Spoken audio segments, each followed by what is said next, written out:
They squandered the biggest heist in NBA history.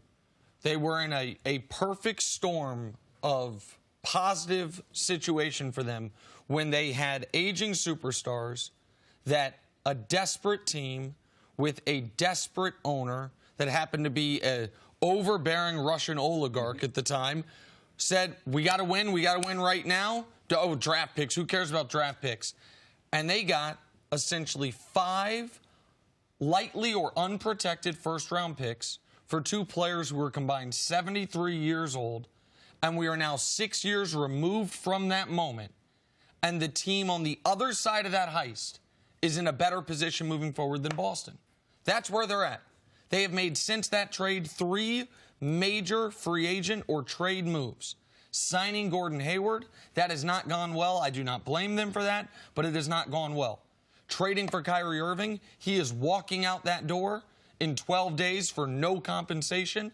And signing Al Horford, who was the first of those 3 dominoes, who you thought was going to be there long term when he opted out yesterday. The expectation around the league was he's opting out to end up taking a longer-term deal with Boston.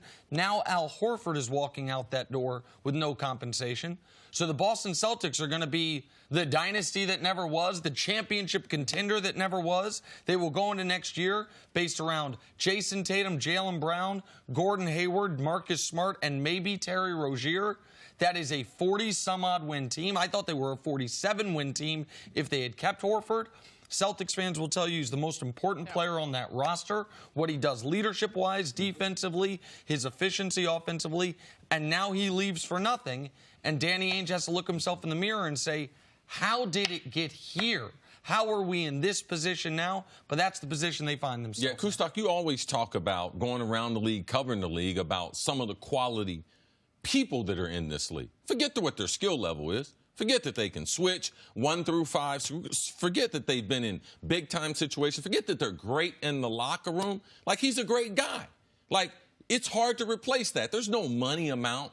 How many guys do you have to bring in to be able to get the type of leadership, the type of experience that he has, close to championship basketball? After winning a couple of national championships in college, you know what the Celtics look like? 2 years ago, when they decided to sign Gordon Hayward, they're going to bring this team together, trade it for Kyrie Irving. It's as if Al Horford began to age. Kyrie Irving wasn't successful. Either he got hurt or there was just something they didn't like in him. Gordon Hayward went from an all-star player. He never got hurt. And he just got better and better in the last couple of years, like a guy like Paul George or Oladipo. And you know what they're going to do? This is going to be Utah of the East. They're going to build around Gordon Hayward. But we know, we've been alive long enough to know that's not what happened. He had an awful injury. He has not recovered from that injury. But when you look at that team and you talk about the roster as they sit today, I mean, that's what it would have been.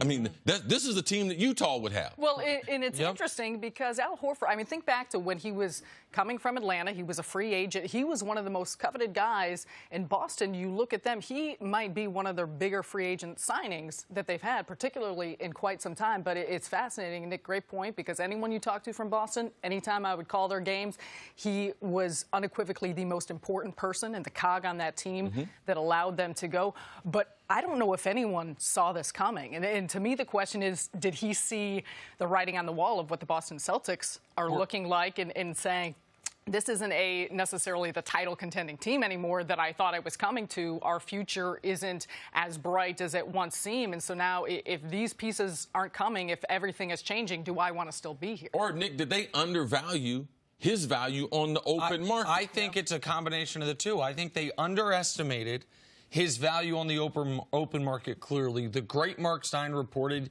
that Al Horford believes he has a 4-year, $100 million deal awaiting him on the first day of free agency. So, of course, he's going to look at 3 years, $65 million, which is what I think the Celtics were getting ready to present to him as saying, no, there's no way I'm taking that. And it is Danny Ainge and the Celtics' job to have the foresight to know that, just like it is their job to recognize, okay, if things are going sideways with Kyrie Irving, instead of holding on to this false hope that he was actually going to stay, they never even gauged his trade value at the deadline.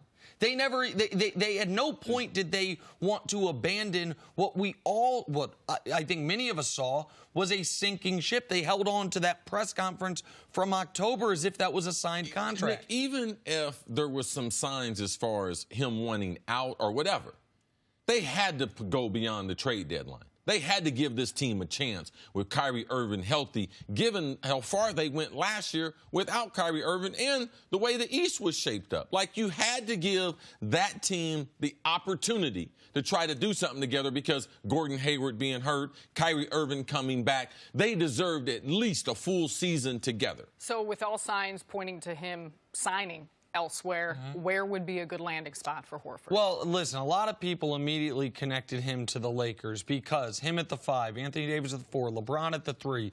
Horford doesn't need a lot of touches, can shoot, great defensive player. But at 4, if he's going to be getting $100 million at $25 million a year, the Lakers aren't going to do that. And while I do love the fit, the Lakers need guards, not bigs. The player that's on the Celtics right now that would help the Nets the most, I think, is Al Horford. We have seen how Al Horford gives Joel Embiid more fits than any player in the league. Now, Al Horford is not going to go to Brooklyn to play with Kyrie again, so that's not going to happen. But I think Al Horford knows where he's going. Could it be a team like Dallas that has cap space but don't seem to be connected to any of these max guys?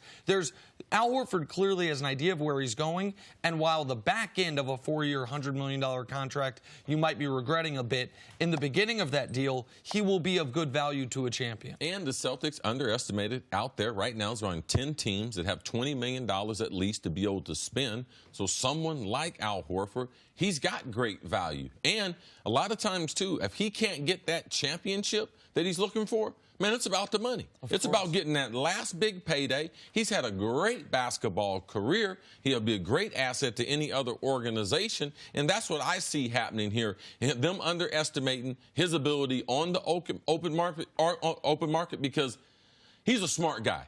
Smart guys don't void $30 million. No.